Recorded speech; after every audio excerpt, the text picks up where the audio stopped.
Hello,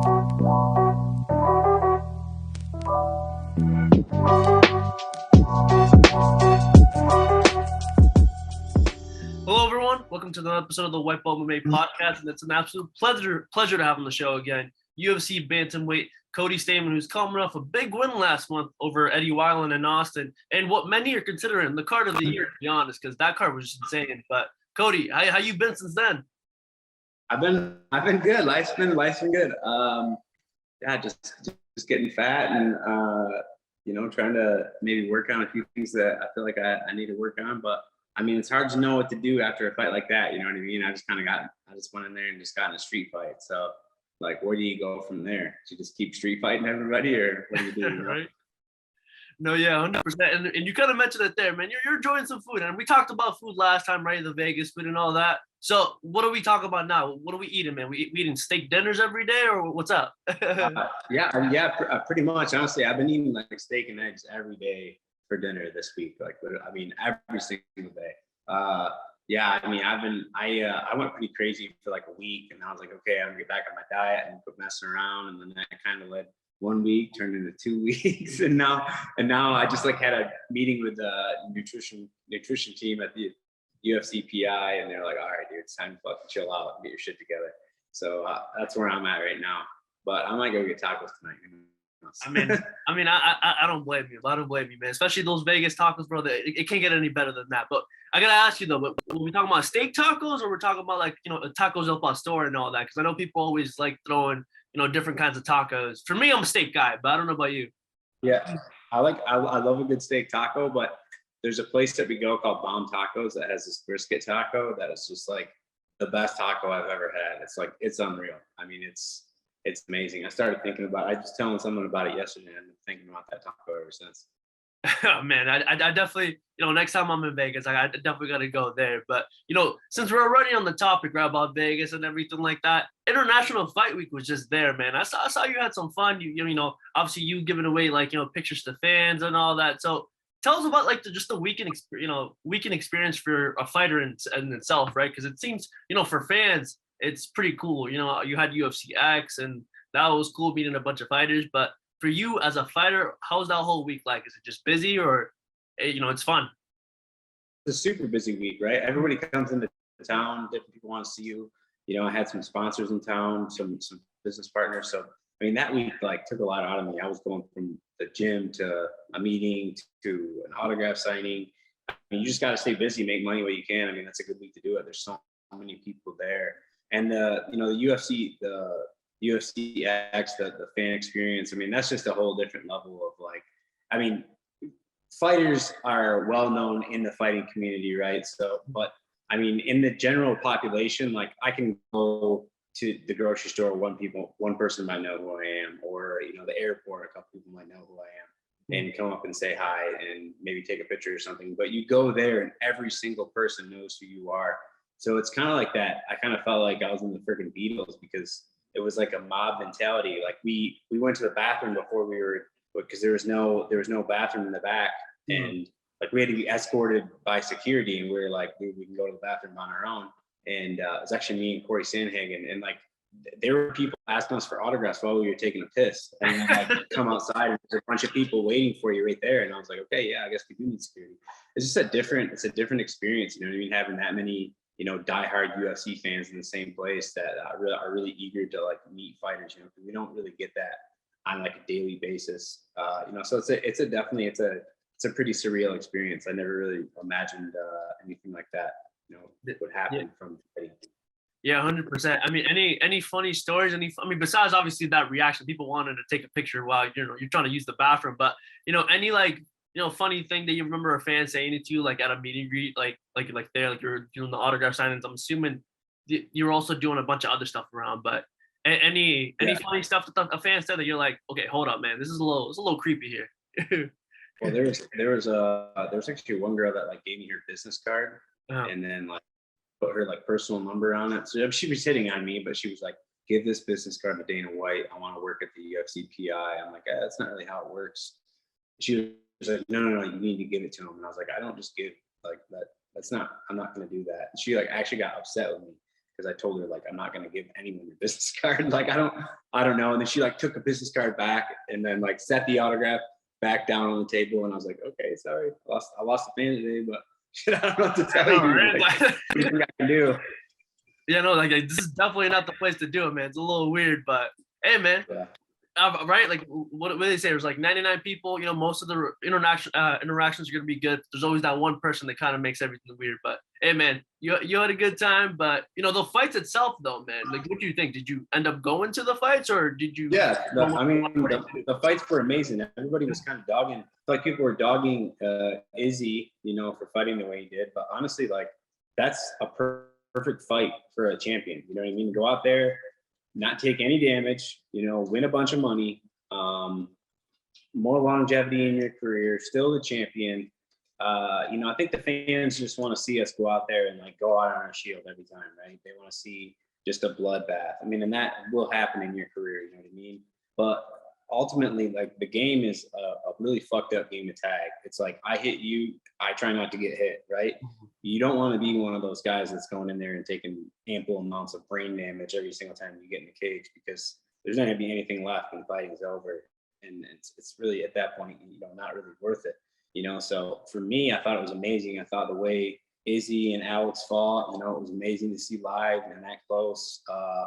Yeah, I mean, I thought the fights were awesome. Yeah, 100%. Did you, by any chance, get a chance to like run into them like during the week, right? Like maybe at the UFC PI or something like that, or? Yeah. I mean, I see those guys. I see them at the PI. You know, I saw him at the weigh-ins. I saw him backstage after the fights were over. You know, just, like actually the backstage after the fights were over was just insane. You know, there were so many famous people there. Like, I mean, like I was standing there and like a bunch of people kept like I thought they would make eye contact with me, but not realizing that Miles Teller's standing right next to me. He's standing next to me with I don't remember who he was with, but like all these people are like looking, and then like I think they're looking at me, and I'm like, what was the person looking at me like that for? And they come running up, and I was like, and they would walk by, and then I turned and looked, and I was like, I was standing right there. So I mean, it was cool, you know, kind of just to be in the mix with all those, you know, what we call famous people. No, yeah, 100%. I mean, did you manage to snatch a pic with Miles Teller? Because I know he's like pretty much like the #1 actor nowadays for people after Top Gun and stuff like that. No, I didn't. I mean, I did tell him. I was like, dude, I love Top Gun. What an awesome movie, awesome job. He's like, thanks, man. And I'm not the guy that's gonna like ask. You know, I mean, there's enough people there asking that dude for pictures. I mean, I felt like he was just trying to leave. I don't really want to bug him. I mean, that's always strange to me. Like you're in that place with those people, and then you know, like everybody's like going person to person. You know, like a lot of the fighters are literally going like person to person getting pictures, and I just want to sit there and hang out. I just want to hang out with them. You know what I mean? I want to have a conversation with somebody. I don't want to like be like, hey, come here. No, yeah, 100%, man, 100%. So yeah, man, Cody, just to bring it back to obviously your career, right, man? Like, we mentioned at the start, right, man? Big win, right, over Eddie Wineland and everything like that. And then, I was seeing a couple other your other interviews saying that, you signed up a 4-fight deal, man. So congrats on that. So how does that feel too, especially knowing that the UFC's, they want to give you another contract? And I remember in the last conversation that we were just having, like, you really wanted to make a statement after, with that Eddie Wineland fight. So, how does it feel knowing that the UFC is like, hey, man, here's another contract, and on top of that, man, we're giving you a raise too. So how does that feel like? Yeah. It was amazing. I mean, it's everything I was working for. I thought I was going to make it happen earlier this year, and I dropped the ball. And so I knew I was kind of like on my last leg. I know the UFC wants me to fight from. I'm definitely one of the best guys in the world. I go anywhere else and I absolutely steamroll everybody. I know that. But if you want to fight the best guys and you want the most exposure, you fight in the UFC. It's the apex of fighting, right? So for me, there was no other like option. Like I knew I had to not only win, but win decisively, to guarantee, I have a future in the best organization in the world. And to do that and to kind of like sit here now and be like, it's done. I mean, it's awesome, but I kind of knew what was going to happen. You know what I mean? Like I put everything into MMA, and I knew that, if I just was focused and just had the opportunity that, I was going to make it happen. So, I mean, like I wasn't really, surprised afterwards. I knew that those things were coming just because I put the work in and I was, prepared to freaking do whatever it took to make it happen. No, yeah, 100%. And has the UFC like after you sign that 4 or 5 contract, have they come back to you and be like, hey man, like, do you want to fight on this date, or they're kind of giving you some time to, in a way, kind of be a normal human and just like you said, like get fat, eat steak and eggs every day, and do your thing. Yeah. Yeah, no, I haven't heard anything about a fight. They're booking guys like way out. So I think, probably in the next couple of weeks, I'll definitely hear something. It's gotta be the right person, but ultimately, I'll probably fight anyone, there's not a guy top to bottom on the roster that I feel like I'm outgunned against. I mean, there's obviously different challenges with different opponents, but I mean, I would like to fight a name. I'd like to fight someone that people know. I'd like it to be on a big stage, in either like a main event, co-main event, on a fight night or some kind of pay-per-view card. But we'll see. I'll wait. You know what I mean? I've made good money this year. I don't really need to rush getting back into the cage.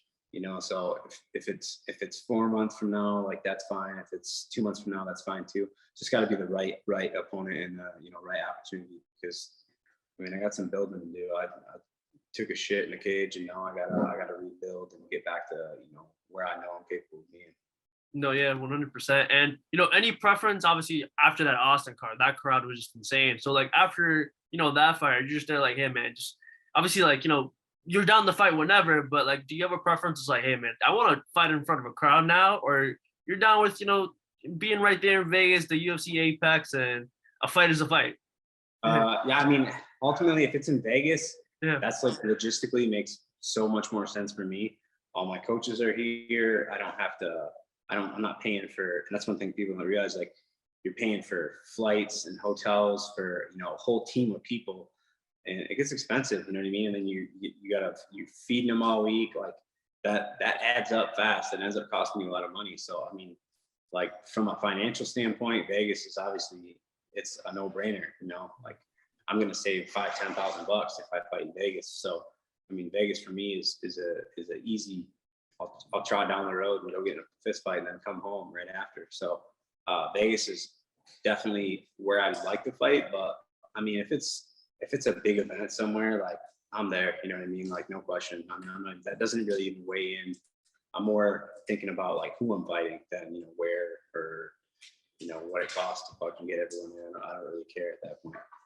yeah, definitely, man, definitely. And just kind of wanted to bring this up a little bit too, right? Besides like getting fat, eating steaks and eggs, that line was just perfect, so I have to keep repeating it. But also see that you're going back home and teaching a seminar, man, this Saturday. So like, how does it feel knowing that like you're going back to Michigan to kind of just again, like maybe you're the inspiration to like that one person coming in that day that they're like, hey man, I want to be like Cody one day.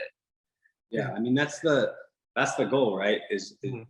you reach a point in your career that you can start giving back to maybe the people or the places that helped you get to where you are. And like Michigan Top Team was a big part of my success story, and that was like a gym that I founded.